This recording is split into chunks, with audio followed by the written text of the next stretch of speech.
கத்தி வந்தது பழங்கதை இருக்கு, அடி வசதி வந்தது வாழ்க்கை போனது நம்மோட கணக்கு.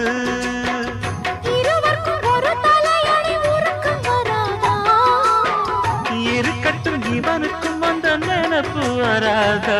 உடல் மறந்து சுகம் மறந்து உறவாடும் நேரம் வராதா?